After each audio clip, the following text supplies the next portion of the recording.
جھوٹے کے احکام۔ آدمی کا جھوٹا پاک ہے، بس شرط یہ ہے کہ کوئی ناپاک چیز شراب، مردار وغیرہ اس وقت کھائے پیے ہوئے نہ ہو۔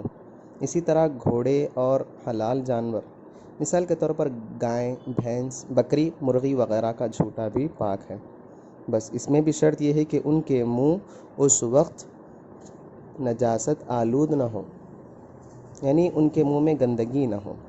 بلی، چوہے، چھپکلی اور حرام پرند، مثال کے طور پہ کوے، چیل وغیرہ کا، اور کوچا گرد مرغی اور نجس خور گائے، بھینس کا جھوٹا مکروہ ہے۔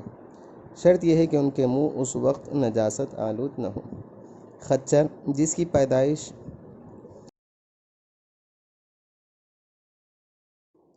مادہ خر سے ہو اور اس کا اور گدھے کا جھوٹا مشکوک ہے، اجتناب کرنا بہتر ہے۔ بد جانور، کتا وغیرہ، کل چوپائے حرام جانوروں کا جھوٹا ناپاک ہے۔ اسی طرح جس جاندار کا جھوٹا پاک ہے، وہ اگر ناپاک چیز کھا پی کر کسی پاک چیز میں منہ ڈالے تو وہ بھی ناپاک ہو جائے گی۔ یہ رہے مختصر سے جھوٹے کے مسائل۔ اب بڑھتے ہیں آگے تیمم کے مسائل کی طرف۔ تیمم اس قصد و عمل کو کہتے ہیں جو پاک مٹی یا مٹی کی جنس پر طہارت حاصل کرنے کی غرض سے بجائے وضو اور غسل کے کیا جاتا ہے۔ تیمم میں 3 فرض ہیں: تیمم کی نیت کرنا، دونوں ہاتھوں کو پاک مٹی پر مار کر منہ پر ملنا، اور دونوں ہاتھوں کو پاک مٹی پر مار کر باہم کوہنیوں سمیت ملنا۔ تیمم کا طریقہ یہ ہے کہ پہلے تیمم کی نیت کرے کہ میں پاک ہونے کے لیے بجائے وضو یا غسل کے تیمم کرتا ہوں، پھر بسم اللہ الرحمن الرحیم پڑھ کر اپنے دونوں ہاتھوں کو ہتھیلیوں کی جانب سے کشادہ کر کے پاک مٹی پر مارے اور منہ پر مسح کر لیں۔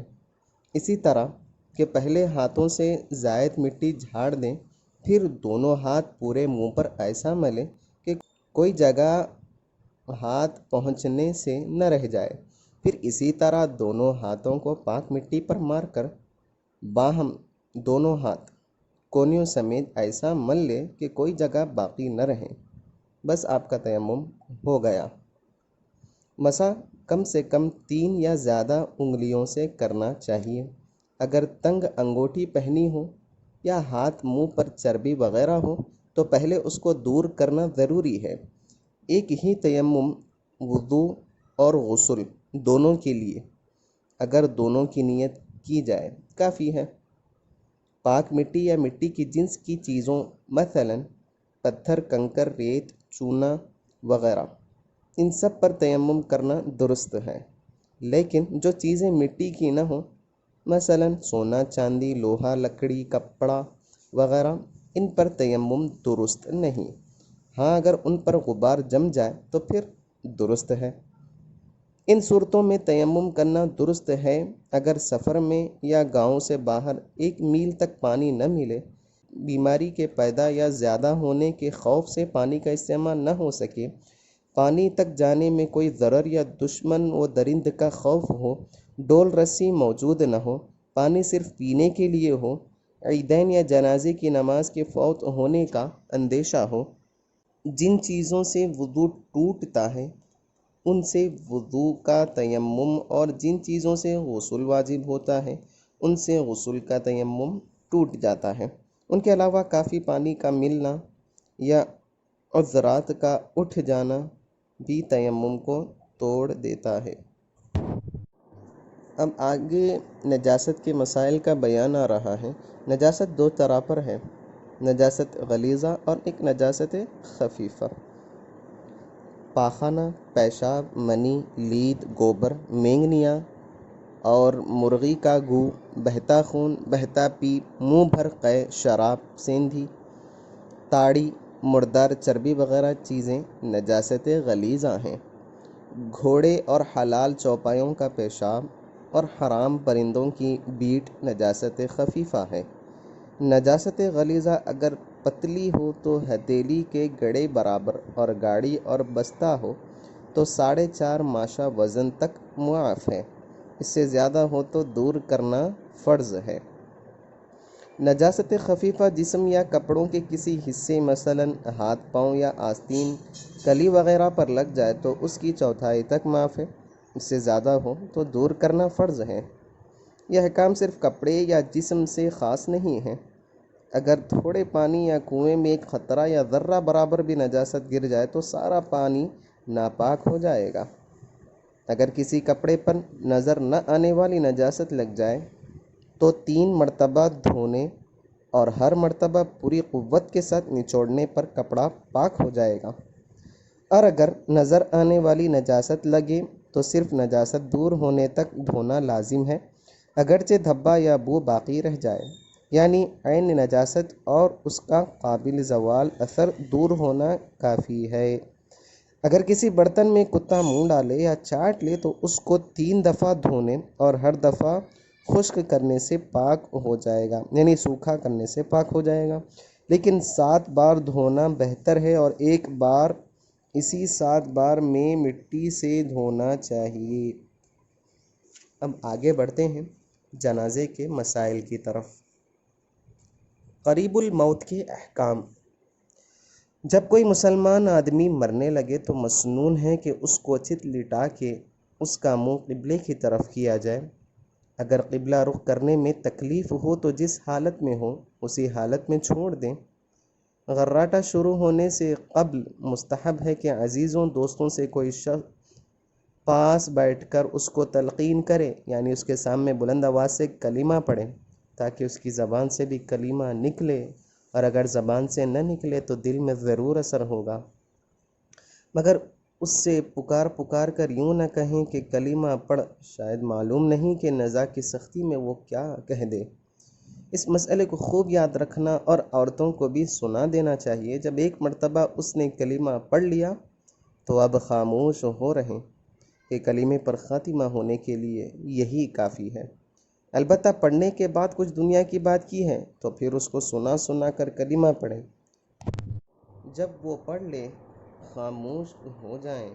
ایسے وقت میں مال یا جائیداد کے انتظام اور اولاد وغیرہ کی پرورش کا حال اس سے نہ پوچھیں، بلکہ اس کا دل خدا کی طرف لگا رہنے دیں۔ قریب الموت کے سرہانے سورہ یاسین کا پڑھنا مستحب ہے، اس سے موت کی سختی میں تخفیف ہوتی ہے۔ میت کے متعلق احکام۔ جب روح نکل جائے تو میت کے ہاتھ پاؤں سیدھے کر دیں، یعنی ہاتھوں کو بازو کی طرف لا کر اور پاؤں کو رانوں سے ملا کر دراز کریں۔ منہ کو کپڑے کی پٹی سے باندھ دیں، اسی طرح کے پٹی کو تھوڑی کے نیچے سے نکال کر سر پر لے جا کے دونوں کنارے باندھ دیں۔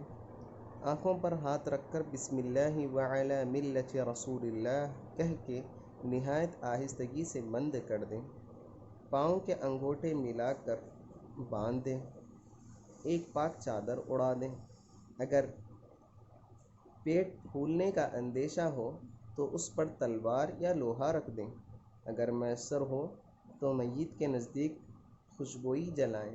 غسل کی حاجت والے مرد اور حید و نفاس والی عورتوں کو میت کے پاس نہ آنے دیں۔ میت کے نزدیک غسل دیے جانے سے پہلے قرآن شریف نہ پڑھیں، البتہ کسی قدر فاصلے سے بیٹھ کر پڑھ سکتے ہیں۔ کفن دفن کے اہتمام میں جلدی کریں۔ غسل اور اس کے متعلق احکام۔ میت کو غسل دینا فرض کفایہ ہے۔ مستحب ہے کہ غسل دینے والا میت کا کوئی عزیز قریب ہو۔ اگر عزیز نہلانا نہ جانتا ہو تو پھر کوئی پرہیزگار آدمی غسل دے۔ غسل کی جگہ۔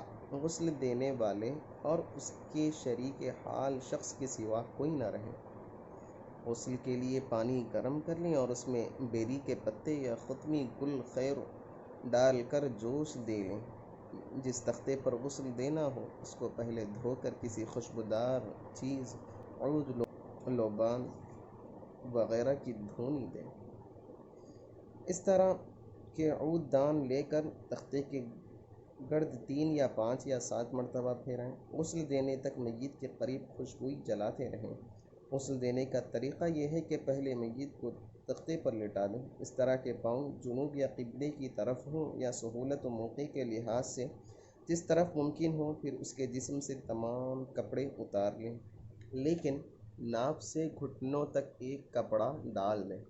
اس کے بعد غسل دینے والا اپنے ہاتھوں پر کپڑا لپیٹ کر شرمگاہ دھو ڈالیں اور طہارت کرا دیں، اور کہیں بدن میں نجاست لگی ہو تو دھو ڈالیں۔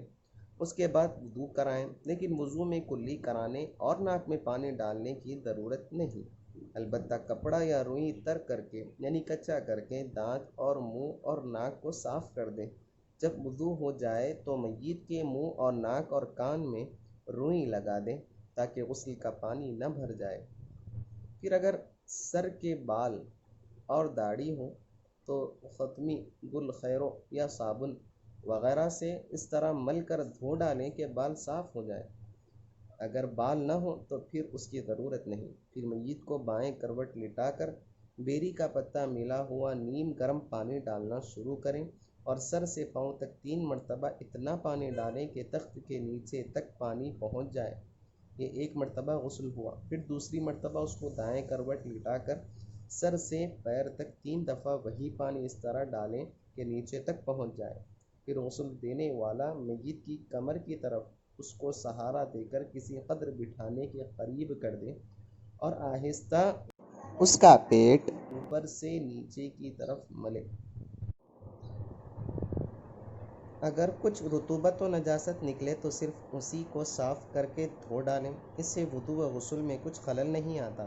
اس کے بعد پھر بائیں کروٹ لٹا کے دائیں کروٹ پر کافور ملا ہوا پانی 3 دفعہ خوب بہا دیں کہ تخت کے نیچے تک بہہ نکلے۔ یہ تیسری مرتبہ ہوا اور غسل ختم ہو گیا۔ اس کے بعد منہ، ناک اور کان سے روئی نکال ڈالیں اور میت کا بدن کسی پاک کپڑے سے خشک کریں، سوکھا کریں اور اس کو تختے سے اٹھا کر بچھے ہوئے کفن پر لا کر رکھ دیں۔ خوشبو اور کافور لگائیں۔